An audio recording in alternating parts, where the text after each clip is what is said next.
symbol and champion of American social Christianity. Well, just last year, Chris Evans, in a wonderful new history of the social gospel, contended between 1907 and his death in 1918, Walter Rauschenbusch was Christianity was in fact remarkably similar to that of the historical actors at center stage in their narratives. Indeed, as I will argue, similar to the way that people like Walter Rauschenbusch conceived of it. But as large as Rauschenbusch looms in this story, it has not, in the long run, served his legacy very well. While 50 years ago, many historians of American religion located the social gospel near the heart of their stories, today it's relegated to the margins. And if that is the case in American religious history circles, it is all the more so in the broader American Historical Guild. Textbooks and survey classes mention social Christianity only briefly, if at all. Beyond the academy, few these days have any sense of what we might even mean by the phrase. Building on a more recent generation of scholarship, and we've heard from many of these folks in the last few days, Gary Dorian, Adam Vaughn, Wendy Dyke, Chris Evans, and more, I want to suggest today that it is time for a new story, one which features a fundamentally different conceptualization. We need to start distinguishing between the early 20th century social gospel movement, a self-consciously Protestant and almost exclusively white male phenomenon which prioritized formal theology and imagined churchly institutions as the leading agents of change, and a wider social Christian tradition which sprung from the grassroots in the 19th century and which only reached the apex of its mighty influence in the post-World War II era with its massive faith-infused labor and civil rights movements. This heterogeneous tradition, which profoundly shaped not only the progressive era, but in fact much broader currents of life in the modern United States, has at its core several distinctive intuitions. First, that inequality is sinful. Second, that the source of inequality is first and foremost outside of the individual in systems and structures. And therefore, third, that Christian faith requires participation in fights for the reform and reconstruction of unjust systems. White middle-class clergy such as Rauschenbusch have played key roles in the development of social Christianity. But so have factory workers and settlement house volunteers, women suffragists and tenant farmers, civil rights activists and grape pickers, folk musicians, and more. While some social Christians have poured their energies into constructing systematic theologies, many more have prioritized action over contemplation. In the moment, they did not always recognize their similarities for their differences. More than that, they sometimes fought at cross purposes, their universalizing rhetoric belied by deep and enduring cleavages down lines of race, class, ethnicity, and gender. The question of whose equality was almost always germane. But there are nevertheless so many reciprocal influences, overlapping networks, and common threads running through their stories that in retrospect, we can see them as cultivators of a vital, if fractious, tradition of Christian thought and practice. One that grew up in and around not just mainline Protestant churches, but also evangelical, Pentecostal, and Catholic ones. This tradition evolved somewhat differently in these various ecclesial contexts, but in nearly every case, churchly institutions were slow to embrace a social Christian vision and halting in their efforts to make good on it. The energy and insistent pressure came first and finally from the grassroots. With the remainder of my time today, I want to situate Rauschenbusch in the context of this wider tradition. I hope to show that even if he's not quite as sui generis as we've sometimes thought, his place in history is, in this way of thinking about American social Christianity, all the more secure. I want to do this in 3 parts. Is this mic causing interference? You're good. It's okay? Okay. Part 1, discharging a debt.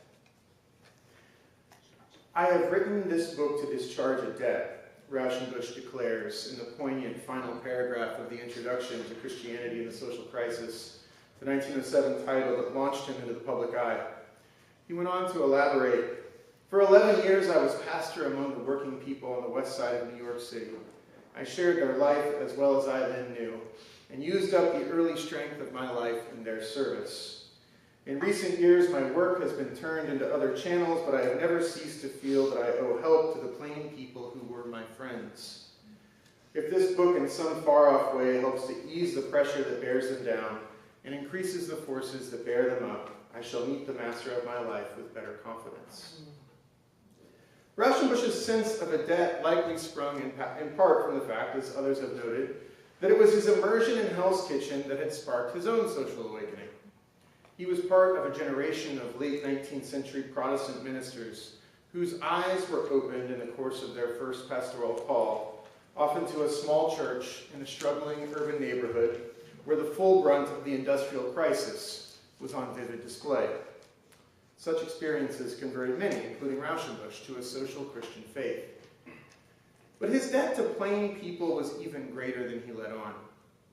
The larger framework for Christianity in the social crisis, the context within which his historical and theological work gained urgent relevance, was, of course, the social crisis. At times he wrote almost as though this crisis, which seemed to him inevitable and irrepressible, had a life and agency of its own. But the reality was that the popular sense of crisis had grown in direct proportion to the might of the Gilded Age's grassroots movements, galvanized by farmers, freed women and men, and industrial workers. These movements were anything but inchoate. Both their leaders, including the likes of Henry McNeill Turner, Ida B. Wells, William Jennings Bryan, and Terence Powderly, and their rank and file, cultivated social Christian ideas and practices long before such gained currency among white middle-class churchgoers. Given Rauschenbusch's location in Rochester, a northern industrial city, it was hardly surprising that the labor movement was closest to the top of his mind. At one point, he alluded to the ongoing clash between, quote, the vastness and the free sweep of our concentrated wealth on the one side, and the independence, intelligence, moral vigor, and political power of the common people on the other side. Elsewhere in the book, he urged his readers to support trade unions, casting their aims as fundamentally Christian. What he failed to mention was that working people had been making that argument for a generation. Consider the case of Andrew Cameron, a Scottish immigrant and printer who in the wake of the Civil War founded the Working Man's Advocate, a newspaper that soon gained a national audience and vaulted him to the fore of the early American labor movement. For Cameron, questions about wages and the length of the workday were directly tied to others about the meaning of the gospel for industrializing society. This became evident starting in the spring of 1867 when not a single Chicago minister came to the aid of what would ultimately prove a failed general strike for the 8-hour day. Immediately on the heels of what he experienced as a betrayal, Cameron lashed out, declaring, "In all reforms in which labor and capital have been interested, the church has thrown its influence on behalf of the money changers." That was what he had to say before William Patton, one of Chicago's leading Congregationalist ministers, poured salt in the wound, delivering a scathing critique of trade unionism in one of his denomination's leading newspapers. For several years past, preconcerted and systematic effort had been made by demagogues and so-called friends of American mechanics and labormen to cause them to be dissatisfied and discontented with the position to which the supreme ruler of all has assigned them in this world. Patton sneered. Incensed, Cameron issued a series of withering retorts. In one, he argued that the clergyman had, quote, prostituted the function of a minister of the gospel to sustain a villainy against which the vengeance of heaven is assured. As if that was not clear enough, he went on. Patton's sentiments too, which are promulgated in 9/10 of our sanctuaries, are repugnant alike to the teachings of Christ and the enlightened spirit of the age. The framing of Cameron's critique was telling. He was convinced that the labor movement was not just fully compatible with, but was in fact a tangible manifestation of the gospel and the teachings of Christ. It was Patton who had gone astray. As Cameron went on to write, our fight is not against Christianity, but against those who use it as a cloak to secure their selfish purposes. Had Cameron been a lone voice crying out into the wilderness, church leaders might have ignored him. But he was far from it. Terence B. Powderly, the longtime Grand Master workman of the insurgent Knights of Labor, devoted nearly 70 pages of his autobiography to an account of, quote, ecclesiastical opposition to the labor movement. At one point in that chapter, Powderly, a lifelong Catholic, paused to reflect, "I need hardly tell you that I was taught to believe that the Catholic Church was of divine origin, and the events I have related caused me to question that teaching. I have come to the conclusion that while the Catholic Church is a marvelous and wonderful institution, the practices of many of its spokesmen are neither godlike nor divine." Even as churchly institutions failed to inspire, late 19th century union halls and labor newspapers crackled with theological energy and intuitions. In 1886, when one of the nation's leading Christian businessmen, John V. Farwell, a patron of Dwight Moody, insinuated that the Knights of Labor were not true believers, he found himself at the center of a firestorm. One knight responded, "As a student of the four Gospels, I have learned that there is a fair prospect for the Knights of Labor to reach the kingdom of heaven. But I could hardly see any chance at all for Mr. Farwell. It would be easier for a camel to go through the eye of a needle than for him to get there." That is the decision of the New Testament. Mr. Farwell, of course, does not believe the New Testament. And the evidence of his infidelity is this, that although he is a richer man than any man that lived in Judea at the time of Christ, yet he is trying to be richer still. He is working very hard and very successfully to make him ineligible for a place in the kingdom. It was one thing when these confrontations unfolded in print. It was quite another when they spilled over into, or better, out of the pews. Throughout the Gilded Age, working-class Christians often warned that they would abandon the institutional church altogether if it continued to oppose organized labor. More than that, they insisted that Jesus, a working man, would go with them. As the century wound toward a close and a growing number of wage earners made good on the threat, defying, quote, scab ministers, walking out of, quote, company churches, and in some cases even founding labor churches of their own, denominational leaders grew increasingly panicked about what they called the working man's alienation from the church, a phenomenon they feared would permanently erode their cultural authority. In this sense, even if Rauschenbusch's direct intellectual debts lay elsewhere, there was no question that grassroots activism laid fallow the ground for Christianity and the social crisis. Published in 1907, the book proved nothing short of a sensation. The religious press reveled in Rauschenbusch's brilliant provocation. The Baptist Standard gushed, "The publication of this book by a professor in a theological school is an event of extraordinary significance. The sweep of ideas is wide, the learning implied is impressive, the epigrams are numerous enough to enrich scores of sermons, and the conclusions maintained are simply revolutionary." The reviewer for Unity declared it revolutionary as well, adding, "I know of no book that shakes a man up better and leaves him uninspired of his old notions and satisfactions." Unitarian minister John Haynes Holmes went so far as to call it the first gospel of the new dispensation. The book went through 13 printings in its first 5 years, and before all was said and done, more than 50,000 copies of it would fly off the shelves. It was, as Chris Evans has so aptly put it, a manifesto for the white Protestant middle class.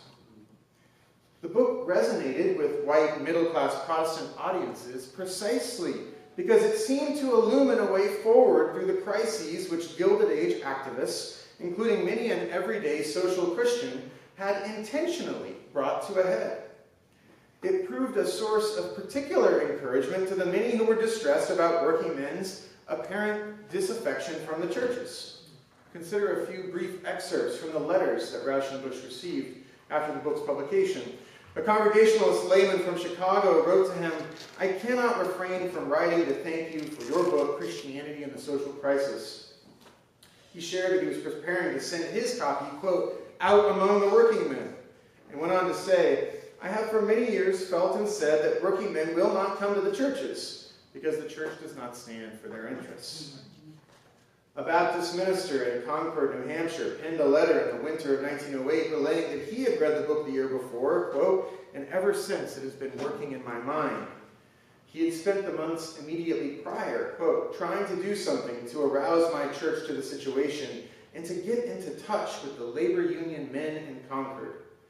His sermon on the church and the labor question had in fact produced a relational breakthrough with the workers organized through that city's central labor union, giving him hope for the future of the American churches. He wrote, "If they are ready and conservative, aristocratic old Concord, they are almost anywhere." The Presbyterian pastor in Atlanta related that the book, quote, "has not only opened before me with fascinating power many new themes, it has given me a higher conception of the kingdom of God and its blessed final coming here." Elaborating, he declared, and you can just hear echoes of what working people have been saying for 40 years in all of these letters. "We of the South have not felt the cleavage between the church and the laboring classes as you have, but it is coming." He knew that for a reason. "I have been helped by this book and thus am enabled to help others." In provoking such anxieties, the activism of poor and working class Gilded Age Americans had created an opening for the middle class reformers of the Progressive era. Few made more of it than Rauschenbusch. Christianity in the Social Crisis's spectacular success was an important indicator that a new season, a second season in the life of American social Christianity was underway. A tradition which had grown up outside of churchly institutions, in union halls and union leagues, among sharecroppers and tenement dwellers, was now taking root within. Ministers such as Rauschenbusch played an essential role in this process, persuading thousands of other white middle-class believers to embrace social Christianity. While it remained far from mainstream, the scope and pace of its advance was nonetheless breathtaking. Shortly after the book was published, Rauschenbusch headed to Europe for a year of study. He would later recall, "Meanwhile, the social awakening of our nation had set in like an equinoctial gale in March. And when I came home, I found myself caught in the tail of the storm." Part 2, the tail of the storm. Rauschenbusch devoted the first section of his second major book, Christianizing the Social Order, published in 1912, to documenting the extent to which, quote, "the social interest has been admitted within the organizations of the church." Many of the changes were subtle, this is Rauschenbusch. Formerly, some determined spirit would force his ideas on a minister's conference and be treated with good-humored condescension as a writer of hobbies, he remembered. Today, the concerted study of social problems has become a common thing in ministerial clubs and conferences. Adult Bible classes and study groups turn by preference to books on the social teachings of Jesus. A valuable literature is being created to supply the need for cheap teaching material. Men's clubs, social unions, chautauquas, and church conventions have created an active demand for competent speakers on topics of social Christianity. Rauschenbusch went on, "But the most astonishing change is in the temper of church audiences. Formerly, speakers compelled the people to take their medicine whether they liked it or not, and became adept in sugarcoating their pills. Today, speakers have to be on their guard lest they be swept along by their hearers. Utterances that would have seemed shockingly radical 10 years ago are now applauded." No less astonishing was the fact that large and lumbering religious institutions were responding with alacrity to social Christian prodding. Rauschenbusch sought to steer clear of, quote, "organization work" himself. "I feel that what time and energy I have at my disposal can be used most effectively in teaching and writing," he explained at one point to his fellow social gospeler, the Reverend W.D.P. Bliss. But the changing shape of Christian institutional life was nonetheless for him an important bellwether. Typically, conservative agencies such as the YMCA and YWCA were becoming active on social questions, even going so far as to take progressive stands on questions about wages and the length of the workday. Meanwhile, nearly every denomination was establishing new departments and commissions dedicated to social service. The 1908 founding of the Federal Council of Churches and that organization's rapid adoption of the social creed, which represented in Rauschenbusch's view, quote, "the common sense of the Protestant churches of America," underscored just how heady the times were for reform-minded believers. They were, in fact, even headier than Rauschenbusch apprehended. While he made every effort to be comprehensive in his survey of recent developments, it nevertheless reflected the sharp limits of his own knowledge and networks. In 1911, as he was preparing to write this section of the book, he sent out letters across the country, many of which went to white Protestant clergymen. This was the world Rauschenbusch knew best. Consider his familiarity with the reform efforts of the Reverend Charles Stelzel, superintendent of the Presbyterian Department of Church and Labor. In a letter to Stelzel, Rauschenbusch requested, quote, the exact figure of your letters sent to the labor papers, and, quote, the exact number of fraternal delegates that are now sent to the Central Labor Council. Compare the specificity of those requests with his almost sheepish note to his fellow Rochester clergyman, Father A.M. O'Neill. Rauschenbusch knew enough to know that he could not afford to omit the Catholic Church from his account of the fledgling social Christian movement, and he knew just about nothing more. As he straightforwardly admitted in his letter, I am sorry to say that I have very little contact with the Roman Catholic Church in this country. As it turned out, O'Neill harbored grave concerns about what he called the growing enthusiasm for social improvement. But the good father nevertheless referred Rauschenbusch to a number of invaluable sources, including Father John Ryan, whose 1906 book, A Living Wage, had begun as a dissertation under Richard Ely. Ely wrote a foreword to the first edition, which had already been published and which had gained widespread notice and had landed Ryan on the map of American social reform. Ryan was a key leader of a social Catholic movement that was gaining steam and influence in the early 20th century United States, a movement that barely registered on Rauschenbusch's radar. But at least it did register. Rauschenbusch would go on to declare in Christianizing the Social Order, one of the most important practical questions is the attitude of the Roman Catholic Church to the social movements. He called particular attention to John Ryan's 1909 program of social reform by legislation. The tireless work of another devout Catholic, Agnes Nestor, in building the women's labor movement went unnoticed. But that was hardly surprising, given that none of Rauschenbusch's Catholic informants, all priests, had referenced her. In the scheme of things, it was but a small omission. There were entire social Christian worlds that went altogether unaccounted for in Rauschenbusch's survey. He included a cursory discussion of foreign missions, but overlooked the American West, where social Christian reformers were on the move. During the very same spring of 1911, in which Rauschenbusch had sent out his letters of inquiry, the citizens of Berkeley, California had elected as their mayor J. Stitt Wilson, an erstwhile Methodist minister and a avowed Christian socialist, deeply influenced by the likes of Henry George and Eugene Debs. Rauschenbusch made only the briefest of allusions to the settlement house movement. He cited the writings of Vida Dutton Scudder, Jane Addams, and Graham Taylor, but for whatever reason made nary a reference to their vital work in founding and administering Denison House, Hull House, and Chicago Commons, respectively. There's no indication that he was even aware of Mary McDowell, whose enthusiasm for righteousness, as Adams would later say, led her to take up residence in the squalid environs of Chicago's back-of-the-yards neighborhood. The University of Chicago settlement house that McDowell so ably led was a frequent stop for other leading social Christians, including Ida B. Wells. Rauschenbusch did not mention Wells, though it's hard to imagine he was not aware of her courageous, peripatetic campaign against lynching. In fact, he did not refer to any of the nation's leading black social Christians, despite the fact that Booker T. Washington, Nanny Burroughs, Reverdy Ransom, W.E.B. Du Bois, and many more were even then in the midst of building the kinds of institutions that would only have further reinforced his argument in this opening section of the book. I highlight these omissions not by way of criticizing Rauschenbusch, far from it. We are all limited by who and what we know, and to his credit, he seems to have recognized that the social awakening was much more expansive than the social gospel movement that he had helped to galvanize. Surely, that's the implication of his inclusion of John Ryan, whom he had just come to know of, and in no meaningful sense knew.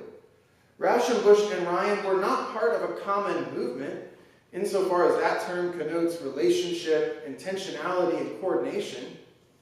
But there is no doubt that within their largely separate spheres of influence, they both capitalize on a historical moment in which churchly institutions were unusually receptive to social Christian ideas and practices. In retrospect, we can see that even if Rauschenbusch and Ryan were not co-laborers in one movement, they were both key players in the early 20th century institutionalization of social Christianity.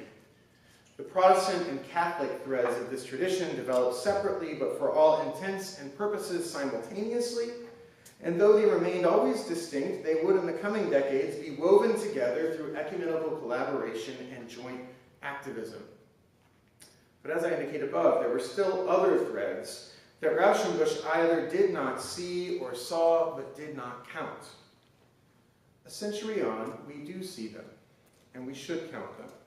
I see no reason why, in the wake of a generation of scholarship that has unearthed these other threads, Black and Latino, female and working class, evangelical and Pentecostal, Southern and Western, we would not seek to incorporate them into a fundamentally reconceived grand narrative of social Christianity. We should not ignore the very real differences and sometimes even outright tensions between these different veins, of course, but nor should we any longer presume that social Christianity was, at its core, an elite, white, northern Protestant theological project. Rauschenbusch would retain a starring role in any retelling, as his influence was by so many measures, book sales, speaking invitations, scholarly and popular impact, etc., profound. But if, as I've argued above, the social gospel, capital S, capital G movement, that Rauschenbusch championed must be viewed in the wider context of activity at the grassroots, which both preceded and outlasted it, then it must also be seen as one subplot in the larger social Christian story, not as the latter's true center. When we write about these early 20th century decades, a period of middle-class expansion and institutionalization, developments within and around both Black and Catholic communities especially deserve just as much ink. In years to come, figures such as Ida B. Wells and John Ryan should be no less synonymous with social Christianity than Rauschenbusch. Notably, if we understand him as one particularly key player in a tradition much wider than his movement, Rauschenbusch's legacy, far from diminished, appears only more significant and more enduring. The onset of the First World War, as others have noted, devastated Rauschenbusch. In the early going, he worried primarily about the fate of Germany, though soon enough the anxiety and sorrow he felt became all-encompassing. The hopeful energy that coursed through the pages of Christianizing the Social Order was a distant memory by 1916, though even at that point he insisted in a letter to a friend, "I am not curling up, not yet." By the following year, his spirit was more subdued. In August 1917, he revealed in correspondence with another friend, "I am living somewhat apart from the world at present and see few people. I'm writing a book, that is one excuse. But the truth is that I feel somewhat like a stranger in my own world at the present." The feeling would not pass. At the end of March 1918, sick and aware that his life may be drawing to a close, Rauschenbusch reflected, "I have long prayed God not to let me be stranded in a lonesome and useless old age. And if this is the meaning of my present illness, I shall take it as a loving mercy of God toward his servant. Since 1914, the world is full of hate, and I cannot expect to be happy again in my lifetime." Less than 4 months later, he passed away. Historians, as it also has been documented the last several days, long took a similarly dismal view of social Christianity's prospects, citing World War I as a key inflection point marking the beginning of its demise.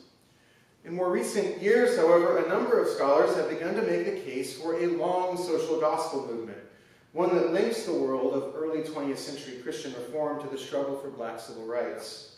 There are excellent evidentiary grounds to justify this interpretive move, not least of which is the fact that people like Howard Thurman and Martin Luther King Jr. were trained in seminary environments, steeped in the thought of Rauschenbusch, among many others.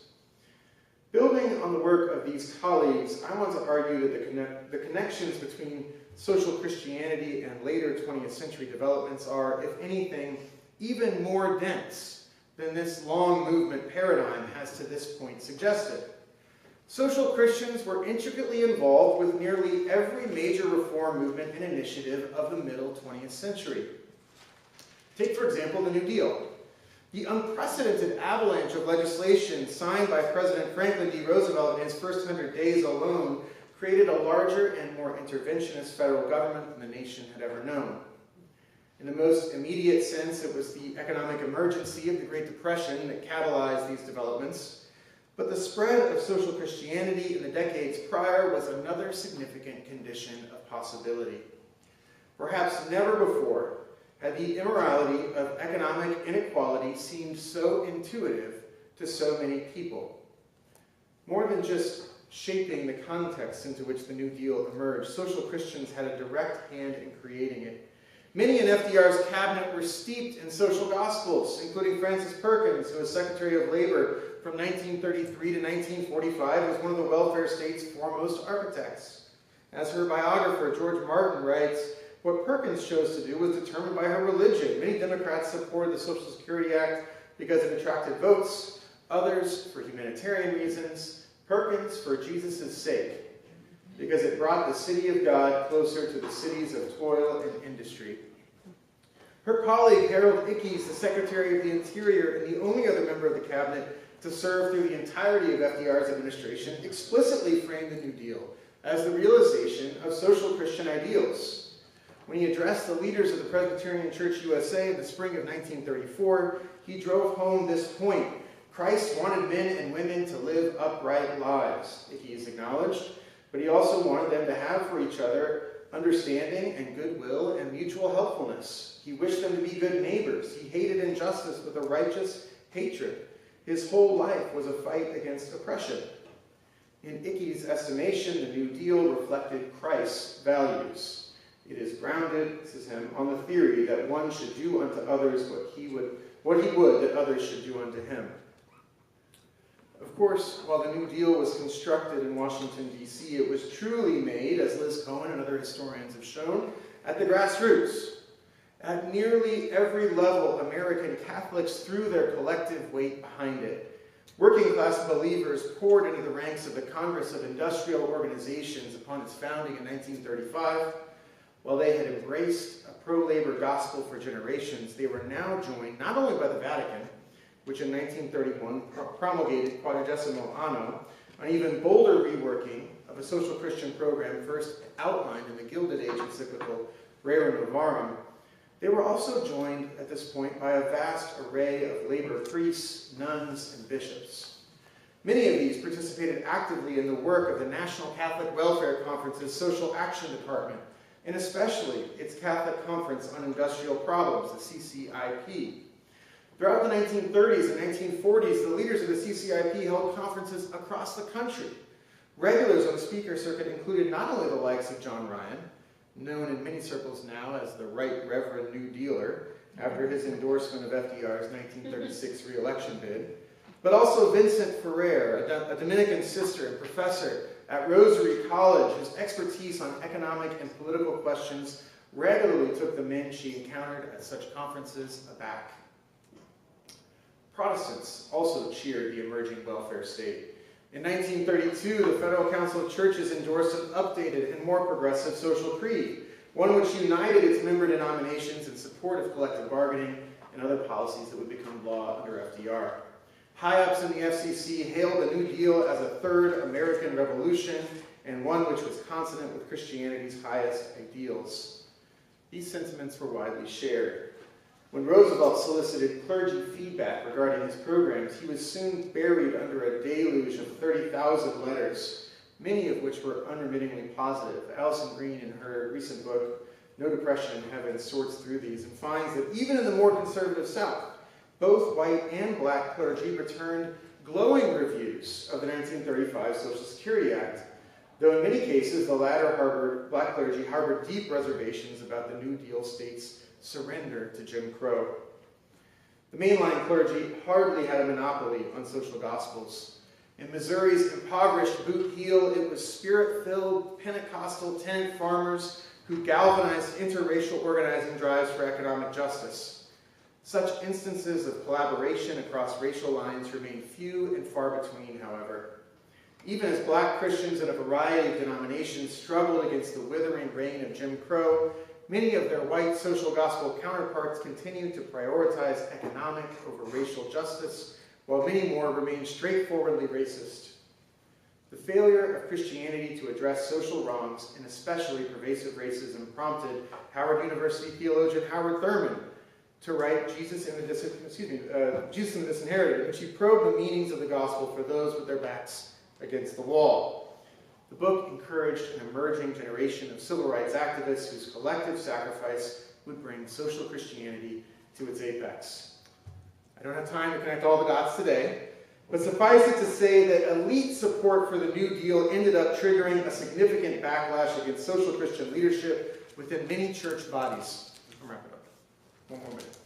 Before long, the FCC and its denominational affiliates found themselves swimming in angry correspondence. As institutional momentum slowed, the action moved back to the grassroots, where in the wake of the Second World War, faith-infused labor and civil rights movements gained steam. Before all was said and done, what began in Detroit and Montgomery would reverberate all the way to California, where in the 1960s and 1970s, Dolores Huerta and Cesar Chavez, drawing explicitly on long-standing social Christian tradition, mobilized the social movement of Latino and Filipino workers that brought the state's mightiest growers to the bargaining table. It would be wrong to draw a straight line from Rauschenbusch to Huerta and Chavez, who were more directly influenced by the Catholic encyclical tradition and the likes of Dorothy Day. But it would also be wrong not to see them all as part of a larger social Christian tradition, one which did not expire in the wake of two devastating and disenchanting world wars, but rather decisively shaped the post-war order. The ordinary believers on the march in Selma, Alabama, and on Peregrinacion pilgrimage in Delano, California, inhabited worlds apart from one another, in a different universe in many ways than that of Rochester Theological Seminary in the Progressive era. But pervading them all was a common intuition that to be a faithful Christian was to join the fight against structural inequality, a conviction that separated them from many of their fellow believers both before and since. The justice movements of the middle 20th century fundamentally changed not only the churches but the nation as a whole, extending the legacy of earlier social Christians in ways that Rauschenbusch, for one, could never have anticipated. The world had seemed to him in his dying days so full of hate. Little did he imagine it would be so transformed by Christian love. His own failure to see what might be possible should come as some encouragement, I think, to all of us as we make our way through our own era of historic inequality, more than a generation removed from the height of social Christianity's public witness. Hope is in understandably short supply at the moment, but we can certainly pray that God will multiply the fruits of our labors, as God so clearly did those of Walter Rauschenbusch. Thank you.